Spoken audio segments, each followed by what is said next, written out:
It's the Unofficial Red Sox Fantasy Campers podcast with Pickles and Double A. Hi, this is Angelina Asante. Welcome to this episode of the Unofficial Red Sox Fantasy Campers podcast. Here's Double A and Pickles, and today our guest is Mel. Hi, Mel. Hi.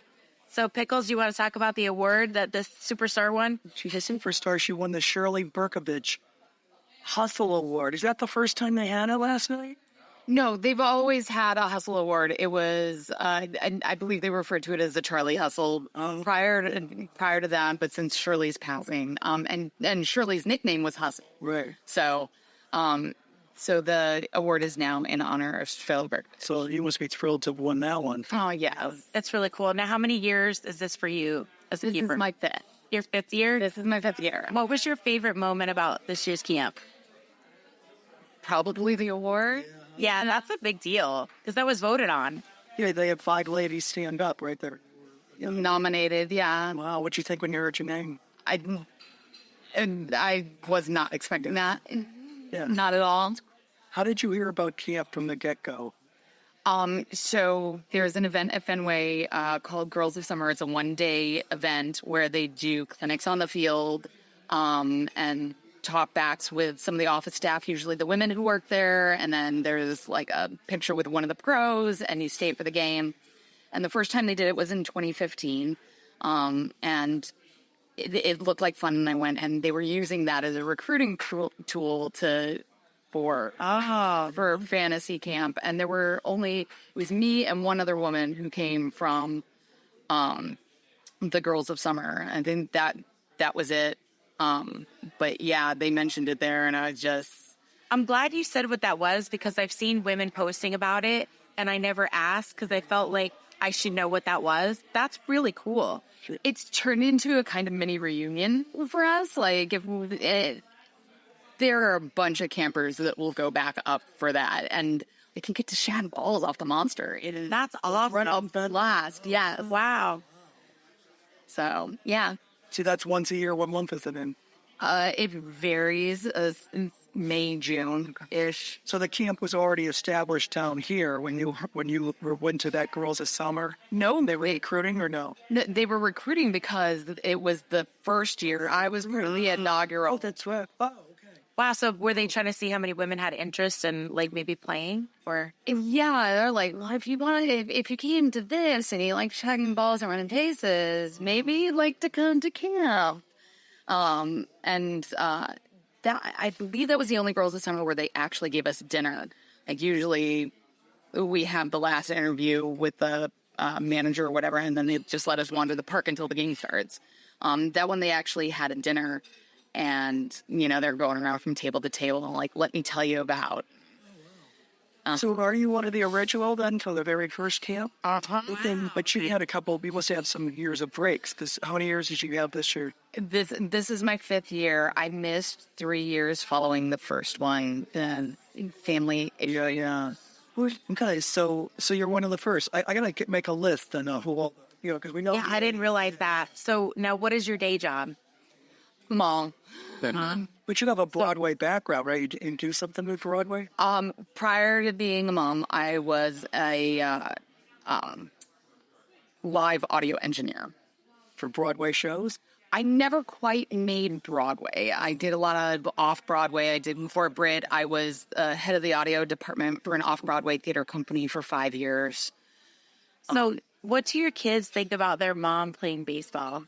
They're the best. I mean, they love mommy's baseball trips when I go up to, catch a game of Fenway with you guys or whatever. My boys and I have started doing the ticking off all 30 stadiums. Oh, cool. So we do that. And like every time we go to a new city, like I have to find the like most touristy thing ever. And there have been a couple of them that they're like, we need to go back because we didn't do XYZ. So I bring them in with me and I coached their little league team for a long time. I read that, when Dave Smith does his camps, all the ladies in the Boston area go, and you're coming from Queens. And somebody had written once, well, it's an hour and 20-minute drive, and your response was, I was on a bus whoop for 5 hours. Oh my God. So you're Something happened. Queens.